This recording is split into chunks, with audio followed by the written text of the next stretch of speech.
The bustling Manhattan street teemed with suits and briefcases, car horns and chatter filling the air. Suddenly, a raw voice cut through. "You walk past us every day, pretending we don't exist." Heads turned, as a homeless man, eyes ablaze, confronted Barron Trump. Two worlds collided. Extreme privilege face to face with desperate poverty. Phones captured the moment. But the viral video only scratched the surface. We spoke to witnesses, and the homeless man himself. What really happened in those 10 seconds? The truth behind this encounter might just change how you see both Barron and yourself. Brace yourself for the unexpected as we uncover the full story. The bustling Manhattan street fell silent as the homeless man's words cut through the air. Barron Trump, lost in thought, had just walked past without a glance, his mind preoccupied with the weight of his family name. But the man's voice pierced through Barron's bubble of privilege, forcing him to confront a reality he'd been shielded from. "Hey, rich boy. Too good to even look at me, huh?" The man's frustration boiled over. "You Trumps think you own the world, but you can't even spare a second for someone who's got nothing." Barron's steps faltered, his shoulders tensing. His heart raced, a mix of shock and shame coursing through him. For a moment, he was transported back to a childhood memory, his father's stern voice warning him about the dangerous people on the streets. But now, those words felt hollow. The crowd froze, phones raised to capture the moment. Onlookers' faces reflected curiosity, judgment, and even a hint of sympathy for the young man suddenly thrust into this confrontation. Barron's face, usually a mask of calm indifference, flickered with uncertainty. For a moment, he looked less like the son of a billionaire, and more like a young man confronting harsh realities for the first time. The homeless man's anger gave way to surprise as Barron turned to face him. "I'm sorry," Barron said softly. "You're right. I should have noticed you. Can we talk?" The simple words seemed to deflate the tension. The homeless man blinked, caught off guard. "Talk?" he repeated. "What could you possibly want to talk about with someone like me?" Barron met the man's gaze. "Everything," he said. "Your story, your struggles. What it's like to be invisible in a city of millions." He gestured to a nearby bench. "Would you mind if we sat down? I'd like to listen if you're willing to share." The homeless man hesitated, suspicion warring with hope in his eyes. "You're not going to call the cops on me or something?" "No cops," Barron promised. "Just two people talking. I can't pretend to understand what your life is like, but I want to try." As they moved towards the bench, the crowd parted. The homeless man began to speak, his words coming haltingly at first, then in a rush. He spoke of lost jobs and medical bills, of dangerous shelters, of the soul-crushing invisibility of homelessness. Barron listened intently, his expression a mix of shock, empathy, and growing understanding. As the man's story unfolded, Barron's worldview visibly shifted. He asked questions, not with condescension, but with a genuine desire to understand. The bustling Manhattan street fell silent as Barron Trump's eyes, usually shielded from harsh realities, met Mike's gaze. The young Trump's privileged upbringing hadn't prepared him for this raw confrontation. His instinct to retreat battled with a newfound urge to understand, to bridge the chasm between their worlds. "What's your name?" Barron asked softly. "Mike." "I'm Mike," the homeless man replied, caught off guard. "Mike, I'd like to hear your story if you'll share it," Barron said, surprising himself. As Mike began to speak, his words carried the weight of years on the streets. He spoke of dreams deferred and a life unraveled. "I used to have a family, a job, even a goldfish named Fred," Mike said, a wry smile playing at his lips. "But life has a way of pulling the rug out from under you." Barron listened intently, his brow furrowed in concentration. Mike described countless nights, huddled in doorways, the bitter cold seeping into his bones. He spoke of overcrowded shelters where violence lurked, of rejected job applications, of the crushing invisibility in a city that never saw him. The crowd around them grew, drawn by the unlikely tableau. A woman in a business suit dabbed at her eyes. A construction worker nodded in understanding as Mike described his past struggles. Barron remained silent, absorbing every word. His mind grappled with concepts he'd never truly considered.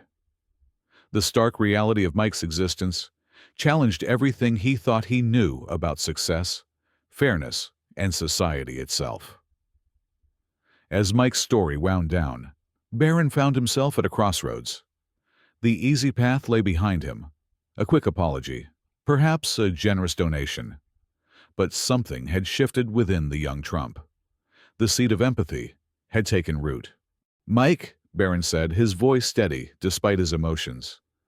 "Thank you for sharing your story. I had no idea. What can I do? How can I help?" Mike studied Barron's face, searching for insincerity. Finding none, he smiled genuinely. "You already have, kid. You listened. That's more than most people do." But Barron wasn't satisfied. His mind raced with possibilities, with resources he could tap, with connections he could leverage. For the first time, he felt the full weight of his privilege, not as a burden, but as a tool for change. The weight of Mike's words lingered in the air, each syllable a testament to a life lived on society's fringes. Barron leaned in, absorbing every nuance of Mike's story. The bustling Manhattan street faded away, leaving only two souls engaged in genuine human connection. Mike's voice carried a tone of resigned weariness. "You know, kid, I never thought I'd be sharing my story with a Trump," he said, with a wry smile. His weathered eyes held a glimmer Barron couldn't quite place, perhaps hope, or the relief of being truly seen. As Mike recounted the domino effect that led to his homelessness, Barron felt a tightness in his chest. The young Trump had known, abstractly, that people struggled. But hearing the visceral details of Mike's descent, the unexpected layoff, spiraling medical bills, painful goodbyes to loved ones, brought that reality into stark focus. "It's like falling down an endless well," Mike explained, his hands emphasizing his words. "You think you've hit bottom, but then the ground gives way again." He described the shame of asking for help, the exhaustion of searching for a safe place to sleep, and the weight of society's judgmental stares. Barron's questions grew more engaged. "What about job training programs or subsidized housing?" Mike's bitter laugh caught Barron off guard. "Those exist, but it's like bailing out the Titanic with a teacup. The waiting list is stretched for years, and by the time your name comes up, you're too beaten down to show up." As Mike spoke, Barron found himself reassessing everything he thought he knew about poverty and homelessness. The young Trump had always believed hard work and determination could overcome any obstacle. But Mike's story painted a picture of a system that seemed designed to trap people in cycles of poverty. Barron's eyes welled with tears as he realized the common thread of humanity connecting him to Mike. Despite their vastly different circumstances, they shared the same fundamental desires for safety, purpose, connection. The young Trump felt a shift within himself, a cracking open of his worldview that was both painful and oddly liberating. "I had no idea," Barron whispered, his voice thick with emotion. "I'm so sorry, Mike. I wish I could do something to help." Mike's expression softened. "You are helping, kid. You're listening. Sometimes that's the most important thing you can do."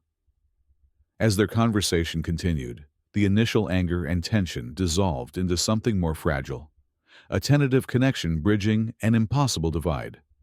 Barron found himself sharing bits of his own life, his insecurities, and the pressures of growing up in the public eye.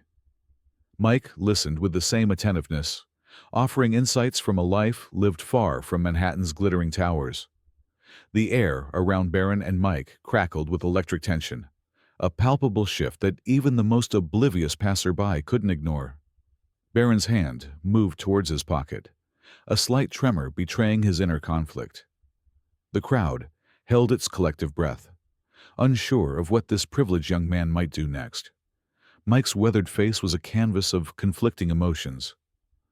Hope battled with the weary skepticism born from years of disappointment. His eyes, which had moments ago burned with the fire of his story, now held a guarded wariness. With deliberate movements, Barron withdrew his phone. The sleek device gleamed in the afternoon light as his fingers moved across the screen with purpose. Spectators exchanged glances, speculation rippling through the growing crowd. "What's he doing?" a woman in a business suit murmured. "Probably calling security," a construction worker grumbled. Mike stood rooted to the spot, body tense. Years of living on the streets had honed his instincts for self-preservation. Yet something in Barron's demeanor kept him anchored to this moment of possibility.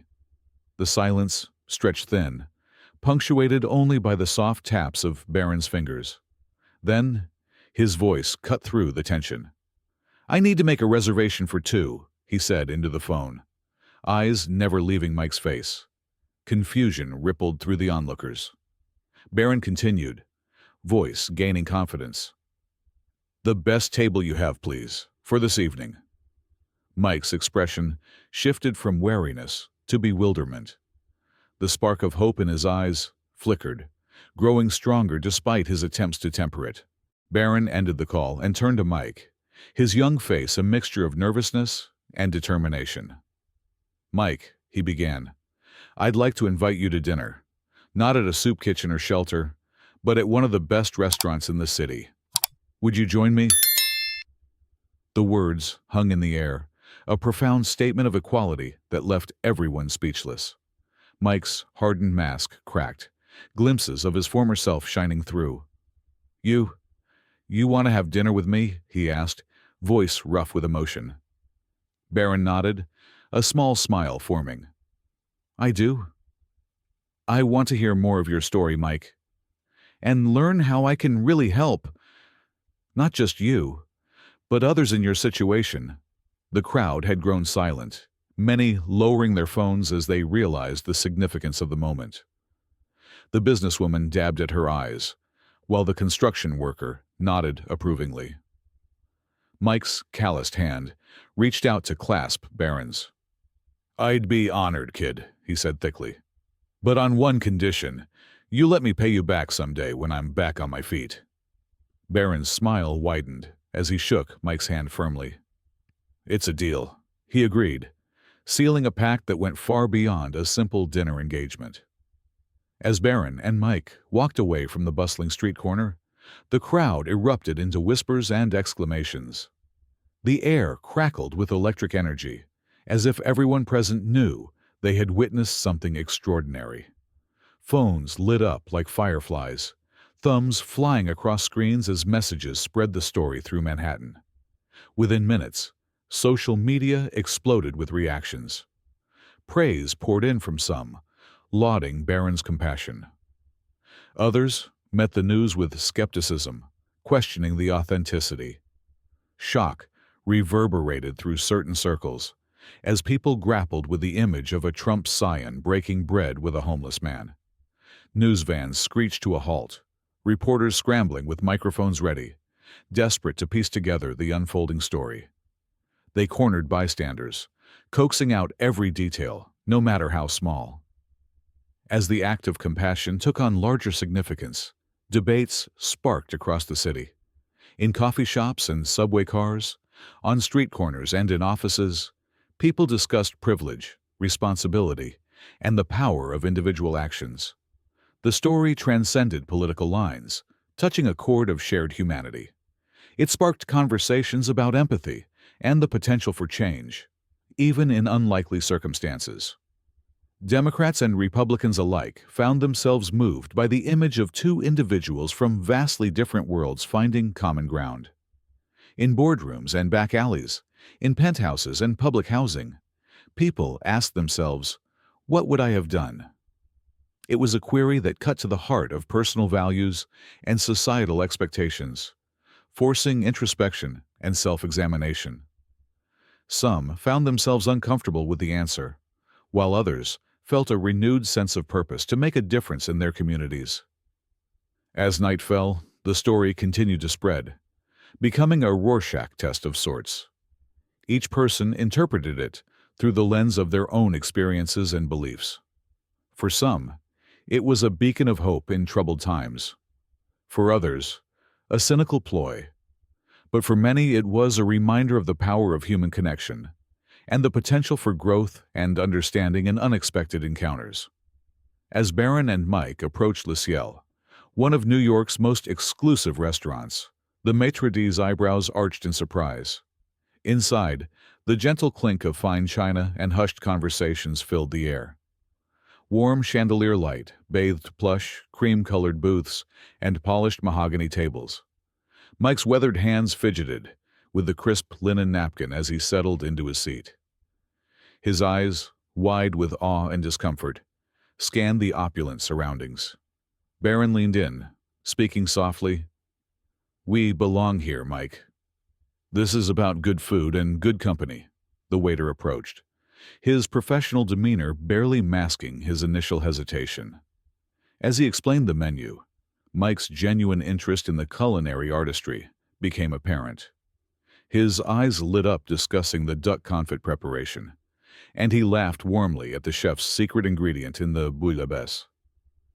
Over appetizers, seared scallops for Barron and French onion soup for Mike, the tension began to dissipate.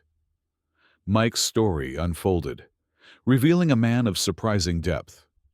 He spoke of his days as a literature professor in Vermont, introducing students to Thoreau and Emerson.